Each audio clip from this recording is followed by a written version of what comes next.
Phil Hartman was an actor and an excellent comedian, and he was very good at what he did. He had built his career from nothing, going on stage when he got the chance. He became even more famous when he joined Saturday Night Live. His sketches won the hearts of many as he showcased his talent. Later, he started making some voice appearances on The Simsons, which only made him more famous.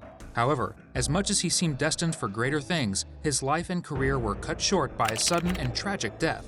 The shocking nature of this revelation caught everyone by surprise. After all, who would want to hurt such a nice man like him? It goes without saying that there have been a lot of legendary actors who have come from Saturday Night Live, and from this, they have gained long, fruitful careers that lend their title to any kind of curse. However, a number of its alumni have faced some sort of tragedy, and among these tragedies, one that was very heartbreaking was the death of Phil Hartman. He was supposedly shot to death in his sleep by his wife in the late night hours of May 28, 1998. But how did he get there, and what happened that led his wife to shoot him? One thing about Hartman was that he wasn't like other late stars like John Belushi and Chris Farley, who were larger than life.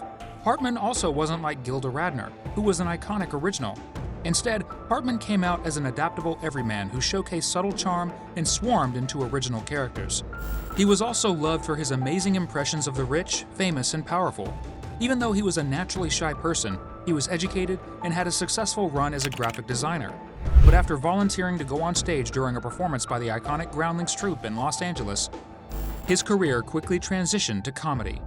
Hartman left everyone impressed that he was invited to join the Groundlings as they traveled, and at the same time, he was taking some classes with them in Los Angeles. He proved to them that he was not only energetic, but also a natural showman and a brilliant writer. In case you're wondering, he helped create the Pee Wee Herman character with Paul Reubens. He was also a co-writer on the screenplay for its first movie, Pee-wee's Big Adventure. Hartman went on to become successful, joining the cast of Saturday Night Live in 1986. This was also the same time when Lorne Michaels, its creator, took back control of the show. And from the moment he joined, he became an instant success. He came up with some original characters, like the unfrozen caveman lawyer, and made some amazing impressions of Ronald Reagan, Bill Clinton, Charlton Heston, and Ed McMahon. His second wife, Lisa Jarvis, told ABC, "My sense of Phil was that he was really two people. He was the guy who wanted to draw and write and think and create and come up with ideas. He was the actor and entertainer. And then he was the recluse." After finalizing the divorce with Jarvis, it was not long before Hartman met and fell in love with his third wife, Brynn Omdahl. Having moved to Los Angeles to work as a model and pursue an acting career, Brynn was a very beautiful woman. But as she was struggling with the harsh world of entertainment, she fell into a cocaine addiction, which would later come to haunt her. However, when she was set up on a blind date with Hartman in 1986, she was in recovery and sober, and a year later, after meeting, the two ended up marrying. At first, this relationship was very strong. Some might even say unbreakable, but it wasn't long before the cracks began. Brynn always had a supercharged temper and a sense of jealousy, and even in her years of sobriety, this caused problems. A great example was when the two gave birth to their son. Hartman's prior wife wrote them a note of congratulations, but Brynn was not happy about it. Jarvis, who wrote the letter, said, "I got a letter back that was hair-curling, fury, rage, and a death threat from Brynn."